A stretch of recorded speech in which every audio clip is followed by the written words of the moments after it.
Provavelmente você já ouviu falar dela e sabe o quanto ela sofreu para chegar até aqui. Aquela planta que por muitos anos foi marginalizada, hoje salva vidas.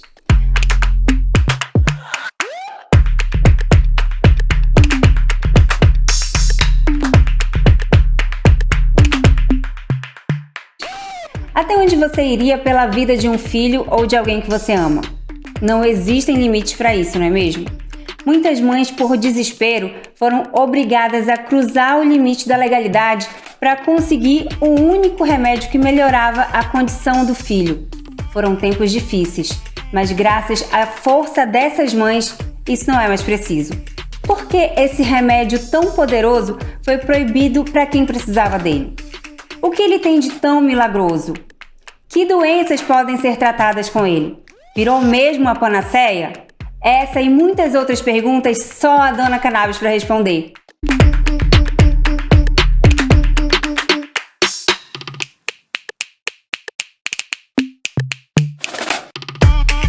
Vem que esse não é mais um podcast comum. É um canal de informação com um olhar diferente sobre cannabis medicinal. O olhar de uma atípica mãe. E no episódio de hoje a gente vai falar sobre as patologias que podem ser tratadas com cannabis. E para nos ajudar a responder essas questões, a gente está aqui com o neurologista Carlos Bosco. Tudo bem, doutor? Olá, tudo bem? Obrigada por estar aqui com a gente. Obrigado pelo convite. Doutor, cannabis, o que pode ajudar? Em que patologias? Já se tem uma noção, já pelo menos há 20, 30 anos, já se usava a cannabis há muito tempo, os derivados de cannabis, extratos, para tratamento de dor, né?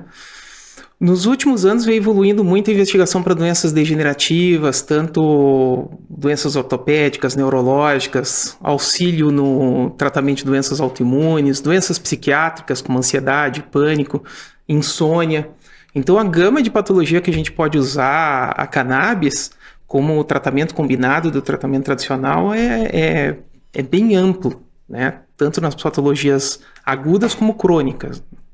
As pessoas geralmente falam assim, agora parece que cannabis está na moda, cannabis é bom para tudo, mas não é essa a questão, né, doutor? É que a cannabis, ela ajuda muito na dor, na inflamação, e assim, a gente vê que grande parte das patologias tem esse foco, né? Eu acho que a gente tem que voltar um pouco. A cannabis, ela já esteve digamos, dentre as medicações que a gente usava na medicina há muito tempo, antes da aspirina, até quando se usava extratos de cannabis, e se usava para uma gama de patologias que a gente sempre tratou. Então, dor, ansiedade, alterações de humor, e houve uma época em que foi banida a cannabis e a gente perdeu um pouco esse conhecimento, né? Isso veio ganhando de novo voltou para o palco depois que a gente começou a estudar a cannabis na epilepsia das crianças. Isso já vai fazer quase 20 anos. Inclusive a gente tem um médico que é o Dr. Carlini, que era da Unifesp, né? Sim. Que foi uma referência aqui no Brasil, mas sempre sofreu muito preconceito pela questão que a gente já sabe em relação ao uso do cannabis e sempre foi um pouco marginalizado. Mas com o passar dos últimos anos, vários estudos, tanto em vivo, in vitro, série de casos, demonstram o benefício da cannabis em várias patologias. Dor, sem dúvida nenhuma, é uma delas. Mas várias doenças autoimunes que a gente trata com tratamento convencional, quando a gente acrescenta ainda tratamento com canabinoides, aumenta o resultado, às vezes, do tratamento de base, ou muitas vezes o paciente consegue ficar sem a medicação de base. E tem mais aquela questão também, né, doutor, da vivência da família também. Eu tenho um filho autista, não sei se você sabe, sim. E assim, não fizemos nenhum estudo, né, assim, do tratamento dele, mas a gente vê a melhora, assim, no dia a dia, assim, dia após dia. Então, assim, eu sempre falo que a nossa fonte do nosso estudo lá de casa é a nossa qualidade de vida, né, a nossa felicidade, o nosso bem-estar. E, assim, falando das patologias em que a cannabis tem mais estudos, a epilepsia é a que tem mais resultado, né, doutor? A epilepsia foi palco de estudos sérios de uso de canabidiol há mais ou menos uns 15 anos atrás, 10, 15 anos atrás, quando a gente tinha as crianças com síndrome epiléticas refratárias, né, que a gente não conseguia tratar com nenhuma medicação anticonvulsivante na ocasião. Então, síndrome de Lennox-Gastaut, West, são síndromes dramáticas, onde às vezes os pais convivem com uma criança que tem 30, 40 crises epiléticas no dia. Nossa, já soube de casos de 150 crises. E já teve casos de, por exemplo, os pais terem que deixar a criança no hospital, não tinha como levar para casa, né? Então, Nossa. que os colegas diziam, olha, não tem como você ficar com essa criança em casa, não tem condições de você cuidar. E com o uso do canabidiol reduziu as crises, então, e a partir dali começou a se desenvolver, houve um grupo, uma força-tarefa, que era o Greenwich Group, né? Eles fizeram vários artigos sobre cannabis e ali se consolidou o canabidiol como uma medicação antipilética reconhecida para tratamento de epilepsias de difícil controle. No seu consultório, você atende muitos pacientes com epilepsia, doutor? Sim, tem muitos pacientes com epilepsia. A cannabis é a sua primeira opção? Na verdade, o canabidiol, nesses pacientes, é mais uma medicação anticonvulsivante que vem agregar o arsenal que a gente tem. Uhum. O que acontece muitas vezes é que quando você começa o canabidiol e você fazendo o ajuste da medicação de base, algumas medicações você consegue deixar de usar. Isso que eu ia perguntar. Consegue desmamar essas outras medicações e ficar só com a cannabis? Muitas vezes são pacientes, inclusive autistas. O perfil mais comum são os pacientes autistas e epiléticos, né? Que têm essas duas patologias que são de difícil manejo. E muitas vezes com o canabidiol você consegue reduzir algumas medicações anticonvulsivantes ou retirar, e às vezes até as medicações para controle de comportamento, né? Que muitas vezes se usa risperidona, amlodipina, e você consegue controlar às vezes o comportamento só com o canabidiol. Então, uma hoje medicação meu filho ele interessante. usa só canabidiol. Ele chegou a usar risperidona há um tempinho, mas não deu nenhum resultado assim como a gente esperava. Na verdade, ele só ganhou peso, ele ganhou 5 quilos. Inclusive, até hoje ele tá um pouco gordinho por conta dessa época da risperidona. E a gente tá tentando aí ver se a gente retira o glúten e tudo, porque também é muito importante, né? Mas hoje ele só usa o CBD, mas o full spectrum. Isso é um comportamento interessante que a gente vê conforme vai prescrevendo o canabidiol para esses pacientes, que além de ter a melhora clínica, você observa que você consegue retirar as medicações, como é o caso do seu filho. E a pergunta é por que isso acontece? Por que isso não aconteceu, por exemplo, com os outros anticonvulsivantes? Uma característica interessante do canabidiol é que ele também é anti-inflamatório. Né? Então ele age, a gente já sabe hoje que ele age na micróglia como um agente anti-inflamatório, então além de ser um antipilético, ele também tem características anti-inflamatórias. Então, entre aspas, ele trata um dos mecanismos de fisiopatogênese tanto da epilepsia quanto do autismo. Então por isso que a gente vai notando que esses pacientes autistas, epiléticos, pacientes com dor crônica, que tem um componente inflamatório, com o passar do uso, eles vão tendo uma melhora e a gente consegue retirar, às vezes, outras medicações por causa Doutor, disso. e o THC, ele também ajuda nessas questões? Qual é o potencial terapêutico do THC? O THC é uma molécula que faz parte da planta, né? A gente trabalha com canabidiol, THC, tem vários outros fitocannabinoides na planta. O THC é uma molécula muito analgésica, né? E ele tem um poder anti-inflamatório até um pouco mais potente que o canabidiol, mas ele é muito psicoativo. Sim, é muito interessante usar associado o canabidiol com o THC, porque eles se potencializam tanto no efeito anti-inflamatório, como às vezes ansiolítico. Né? E às vezes, dependendo do paciente com autismo, que às vezes tem autismo que são muito dramáticos, né? Pacientes autísticos que são dramáticos, que têm uma agressividade importante, severos, então associar um pouco de THC é importante. Claro que você tem que ter um limite, um cuidado com essa dose de THC, quantos miligramas de THC você está dando, para você não ter o efeito contrário, né? Você, a partir de uma determinada dose... Eu sempre pergunto isso aqui, doutor, a idade para iniciar o tratamento com o óleo que tem THC, tem uma idade ou não? Depende do caso?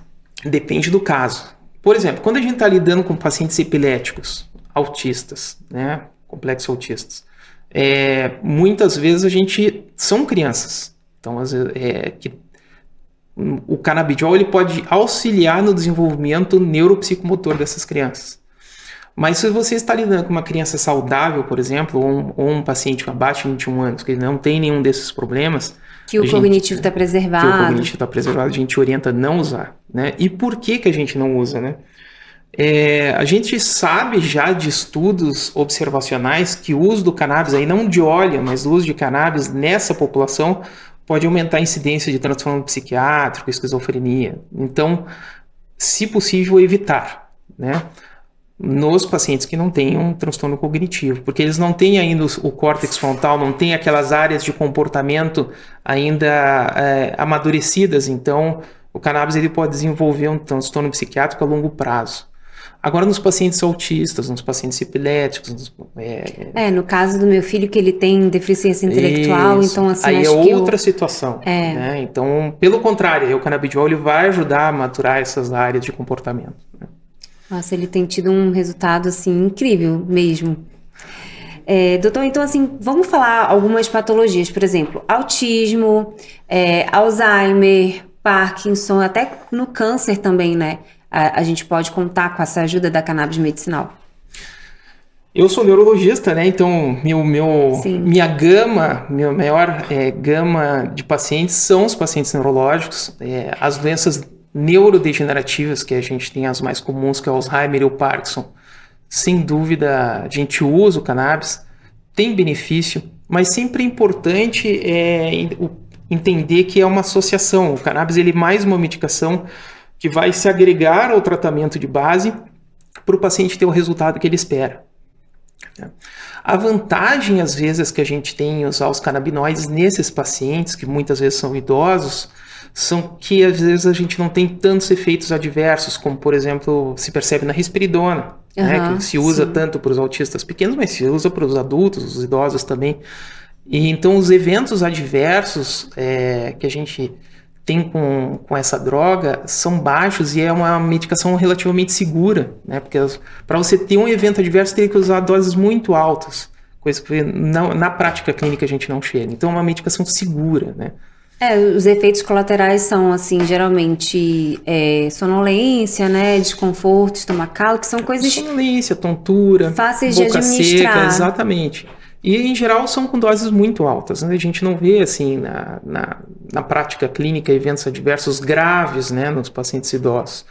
Às vezes, os pacientes idosos longevos, que são aqueles que têm mais de 80 anos, a gente tem que ir um pouco mais devagar na dose, mas é muito seguro. E como é que seus pacientes reagem, assim, à medicação e também ao início do tratamento? Já que, assim, alguns são idosos, eles aceitam bem iniciar o tratamento?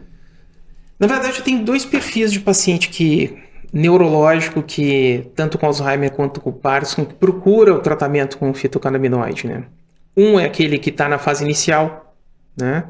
E gostaria de usar a medicação como um tratamento ou para até retardar a evolução. E o que eu observo, tanto em uma patologia como a outra? Com o passar da evolução da doença, fica um paciente mais fácil de manejar quando ele chegar na fase avançada. Então é um paciente que é menos agressivo, é um paciente mais dócil. No caso do Parkinson, é um paciente que tem menos flutuações motoras lá na frente, conforme vai evoluindo a doença. Por outro lado, tem aqueles pacientes que já nos procuram já em estágio avançado da doença. Então, muitas vezes o cannabis, ou o canabidiol, com ou sem THC, ele acaba auxiliando no controle de comportamento, no alívio de dor, né? E o paciente ganha qualidade de vida com isso. E a família também. Ajuda muito na ansiedade, né, doutor? Assim, a pacientes de depressão também ajuda a cannabis? É uma boa medicação ansiolítica. Ela pode ser usada concomitante com o tratamento tradicional. Baixo índice de efeitos adversos. E muitas vezes, às vezes nós temos pacientes que têm quadros de ansiedade, e a gente trata com medicação tradicional, mas tem muitos eventos adversos. E às vezes, que a gente às vezes não pergunta, por exemplo, os antidepressivos, a maioria deles causa perda de libido. Né? Então são coisas que às vezes a gente esquece de perguntar na prática clínica. Pô, eu estou bem da ansiedade, tá, mas e a libido, como é que tá? Tá ruim. E aí, às vezes, você pode optar, bom, já que estamos bem, vamos tentar o canabidiol, né? Quem sabe? Aí o paciente tem o benefício do controle da ansiedade, sim, é um evento adverso que parece bobo, mas na vida Sim. da pessoa, isso tem uma influência importante. Com certeza. Eu uso cannabis, né? Sou paciente. E, assim, uma das melhores coisas que eu percebi foi o meu sono. A qualidade do meu sono, assim. Hoje é muito melhor. Eu durmo descansada, acordo descansada, assim. É muito bom, assim. O cannabis é muito interessante no sono, que ele tem uma característica, ele melhora a arquitetura do sono. Ele não induz muito bem o sono. Isso. Ou seja, você toma o mais a cannabis, você não qualidade, né, vai doutor? induzir o sono. Sim. Mas quando você dormir, a qualidade do sono é muito melhor. Sim. Então você acorda descansado, não tem a sensação de cansaço, faz um período REM adequado. E o que acontece? De novo, é o tratamento combinado. Então, às vezes a gente usa uma medicação para induzir o sono junto com o cannabis, né? Com o Não, canabidiol. antes meu sono era muito leve, agora assim eu tô dormindo pesado. Eu tenho Do até, jeito que tem que dormir. mais ou menos, porque às vezes eu fico até com medo, porque como eu tenho filhos, né, mãe sempre fica em alerta, então eu fico com medo, ai meu Deus, agora não tô... Não vou acordar, não vou acordar. não vou acordar de jeito nenhum. De tão bom que tá o meu sono. Mas acorda. E o Sim. bom é que acorda e volta a dormir e não sente aquela sensação de ressaca, o hangover que a gente chama, né? Então, o problema, às vezes, das medicações tradicionais é isso. Quando a gente trata insônia, a gente quer que o paciente tenha uma boa qualidade do sono, mas não pode ter o hangover, a ressaca, né? Sim. E os canabinoides, eles são interessantes por isso. Melhora a arquitetura do sono Agora, sem dar ressaca. Existe um canabinoide, né, doutor, que é o CBN, o canabinol, que é assim, ele é isolado, né? Que tem várias formulações, mas ele isolado, ele atua bem melhor, né? Existem vários fitocannabinoides em estudos, o canabinol é um deles, que ele é derivado, na verdade, do THC. O meu filho, ele utiliza o CBN. E ele é muito interessante porque ele é sedativo, existem alguns estudos, mas isso é em animais, comparando o CBN com benzodiazepínico leve, mas qual é a vantagem? Não causa dependência, né? Baixo índice de efeitos colaterais, não tem aquela sensação de hangover, pouca interação com outras medicações. É até bom falar isso, doutor, porque muitas famílias falam, eu sempre estou falando isso aqui também, tem medo de iniciar o tratamento com cannabis por medo de viciar. Não existe essa questão de ter o vício ou ter uma dependência química pelo canabidiol ou pelo THC. Existem alguns pacientes que já têm uma dependência prévia de cannabis, que aí teriam... Do fumo, você diz. Isso, no caso, cannabis recreacional, o paciente que usa de maneira recreativa, e que tem uma dependência química, nesses a gente toma cuidado, mas mesmo nesses, a gente usa como estratégia para justamente ele ficar sem o fumo, né? O cannabis em si, porque o cannabis é fumo, né? Então, como produto de queima, combustão, tem os efeitos deletérios para a sua saúde. Sim, verdade. E existe diferença, doutor, na cannabis medicinal? A cannabis que é fumada e a cannabis do óleo? Explica um pouquinho pra gente. Sim, claro. Porque quando você usa cannabis in natura ou você usa flor, você vai ter acesso a todos os fitocannabinoides. A vantagem de fumar em relação ao óleo é que a ação é muito mais rápida, né? Porque a absorção não tem metabolismo de primeira passagem pelo fígado como acontece com o óleo. Então o resultado, por exemplo, na ansiedade é muito rápido. Mas existem essas questões. Na verdade, você está fumando. Sim. Né? Então você, como causa o tabaco danos, tradicional, né? Você pode causar danos. Então a gente reserva esses casos assim de uso de flor, por exemplo, ou in natura, para situações muito específicas. Por exemplo, pacientes oncológicos em cuidados paliativos. Então são situações muito pontuais, né, que a gente acaba considerando usar uma flor de cannabis como tratamento de um paciente. Mas ocorre. Ocorre, mas são situações bem pontuais. Só que agora teve a nota da Anvisa, né, proibindo a importação de parte da planta. Então, como é que vai ficar? Eu, na verdade, assim, em parte eu concordo, porque realmente estava ocorrendo uma liberação sem critério de flores para alguns pacientes, e eu acredito que alguns pacientes talvez não tivessem indicação precisa de usar flor. Por outro lado, é isso que eu falei, tem alguns pacientes que pontualmente se beneficiam do uso da flor, como pacientes oncológicos com dor intratável, ou quadros graves de ansiedade, mas então isso na prática clínica são casos muito pontuais, então não bate com o número de liberação que estava tendo de flores, vamos colocar assim. Entendi, estava sendo exagerado. Estava sendo exagerado. Então, o intuito da Anvisa foi tentar regular um pouco isso, né? Até porque a gente tem que tomar um cuidado com o mercado para a gente não banalizar ele, né? O estudo dos fitocannabinoides na medicina é algo sério. A gente não pode cair para o recreacional, né? Não, é algo sério, estudado. A gente sabe exatamente quantos miligramas a gente tem que prescrever. A gente tem uma estratégia de prescrição. Mesmo a flor, você está dentro de uma estratégia de prescrição. Então tem que ser algo muito responsável a prescrição dessas outras maneiras de usar o cannabis, né? Doutor, tem um canabinoide que é o CBG, né? O canabigerol. Sim. Ele ajuda muito na questão cognitiva também, mas ele pode também deixar o paciente agitado ou não? Tudo é uma questão de dose, né, Manu? Todos os fitocannabinoides, na verdade, nós temos uma regra de começar numa dose baixa e ir aumentando a dose gradativamente, porque todos eles, muitas vezes, você tem o que a gente chama na farmacologia, de efeito sino, né? Então, o que é isso? Você vai aumentando a dose, tem um controle da doença, mas se você aumenta a dose demais, pode ter o efeito contrário ou perder o efeito. Uhum. Então, o canabigerol, assim como o canabidiol e o THC, tem essa característica. Você pode ter um efeito benéfico até uma certa dose, mas se você aumenta muito, você pode ter o efeito contrário. Sim, verdade. Doutor, e como é que você vê hoje em relação à medicina canabinoide? Porque, assim, hoje não tem, né, na grade do curso de medicina. E, assim, são poucos médicos prescritores. Eu tenho uma visão... Quando eu fui no Congresso de Neurologia o ano passado, o brasileiro, dá para ver que a comunidade, pelo menos na neurologia, ela é bem dividida. Assim, metade tem interesse em prescrever, acha interessante uma medicação, e outra metade olha muito desconfiada, né, na prática clínica. Eu já percebi, assim, né, falando aqui que às vezes alguns profissionais já pensam assim, não, eu tô aqui, tá dando certo, é melhor não mexer aqui, vou continuar do jeito que eu tô. Então é um pouco dividido. Eu vejo esses fitocannabinoides como mais uma medicação, mais um grupo de medicamentos à disposição para você tratar. Então, muitas vezes eu acho que ele vai entrar na grade das faculdades como outras medicações que a gente aprende a usar, como os antiepiléticos. Olha, além dos antiepiléticos tem os canabinoides, então ele vai entrar em cada especialidade como mais uma medicação que a gente tem à disposição, não necessariamente uma especialidade, não isso, a gente um arsenal de medicamentos que você tem à disposição além do que você já tem hoje. Uhum. Então não vai necessariamente uma especialidade à parte, né? Não, sim, seria mais um tratamento que você tem à disposição no seu arsenal de clínica diária para tratar esses pacientes. Doutor, enxaqueca também, né, pode ser tratada?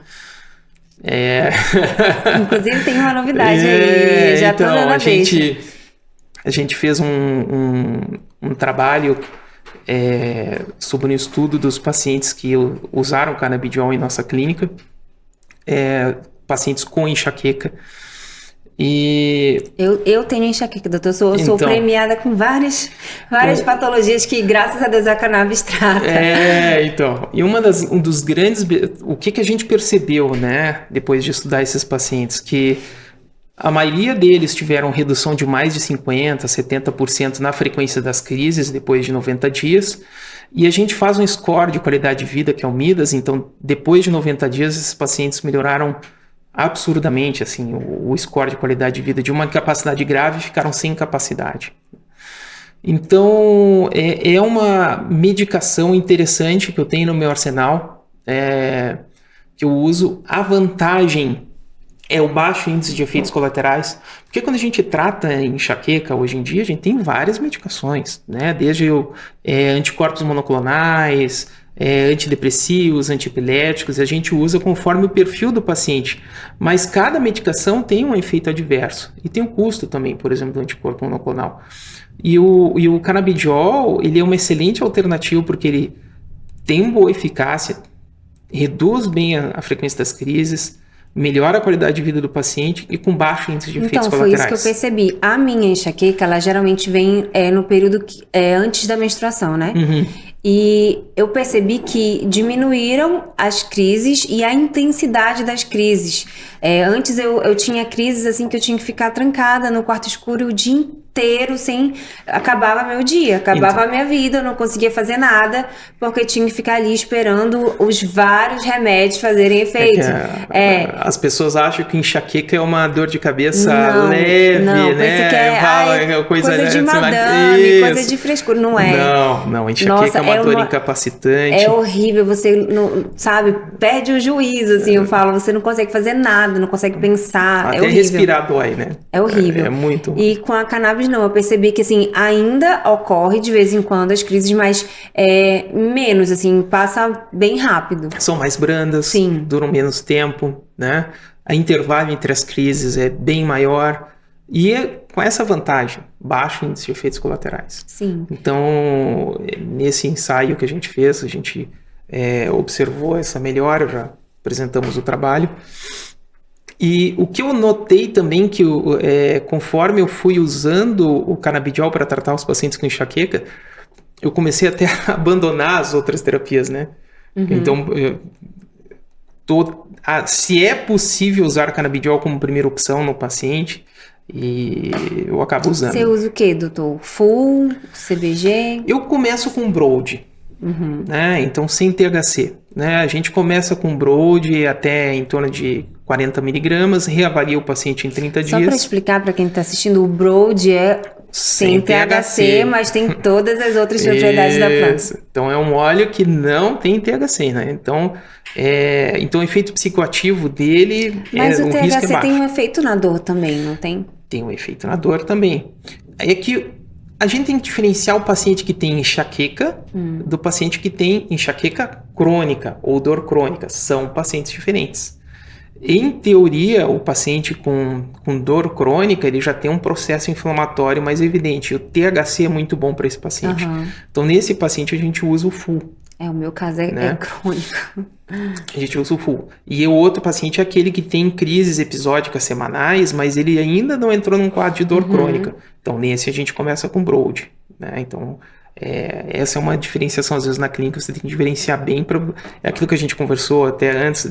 É você indicar bem o determinado óleo para o perfil daquele paciente. E aí entra de novo naquela questão... porque é bom pra tudo, cura tudo. Não é que cura, mas melhora a qualidade de vida. A pessoa que tinha uma crise, eu, por exemplo, que ficava um dia inteiro trancada no quarto, hoje não acontece mais. Então, assim, não me impede mais de levar minha vida normalmente, né? De novo, o pessoal acha que uma enxaqueca é uma crise leve, mas quando você tem enxaqueca você não consegue trabalhar, o rendimento do seu trabalho não é o mesmo. Às vezes você perde uma atividade familiar, né, ou de lazer por causa de uma crise de enxaqueca. Então tem um impacto na qualidade de vida do paciente. Né? E às vezes é silencioso, né? O paciente ele vai tendo essa perda de qualidade de vida ao longo dos anos e quando vê, já entrou num quadro de dor crônica. Doutor, e existe algum cuidado, assim, em relação à interação medicamentosa? Por exemplo, se a pessoa toma tal remédio, ela não pode usar cannabis? Existem interações medicamentosas que a gente tem que ficar atento. No caso das crianças, quando a gente vai tratar uma epilepsia, associação com ácido valproico, por exemplo, é um problema, porque pode aumentar o risco de hepatite medicamentosa. Associação com clobazam é um problema, porque às vezes é uma medicação que pode induzir uma sonolência excessiva, ou às vezes até aumentar a incidência de pneumonia nesse perfil de paciente. Nos outros pacientes, os adultos, quais as preocupações? A interação com os antidepressivos. Porque o canabidiol é um pouco antidepressivo. Ele age no receptor 5-HT1, então ele pode potencializar o efeito antidepressivo de uma medicação que você já está usando. Então, muitas vezes você pode ter um evento adverso do antidepressivo induzido pelo canabidiol. Então, você tem que tomar cuidado, às vezes tem que reduzir um pouco a medicação tradicional para poder usar o canabidiol, mas isso você vê ao longo do uso. Outra preocupação também é com os anticoagulantes.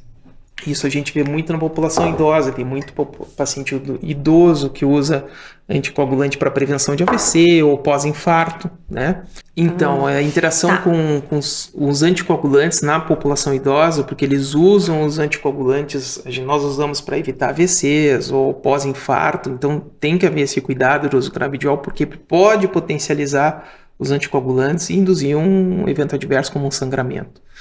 Então, existem várias interações, essas são as mais importantes, mas hoje em dia a gente já tem definido quais medicações têm mais risco de interação ou não, mas na prática clínica, do ponto de vista clínico, essas são as mais importantes. As outras têm algumas interações, mas não que atrapalhe o tratamento tradicional ou com endocannabinoide, com fitocannabinoide nesse paciente. Por isso que é sempre muito importante ter acompanhamento médico e falar tudo pro médico, né? Exatamente. É muito importante saber todas as medicações que o paciente está tomando, o paciente informar corretamente.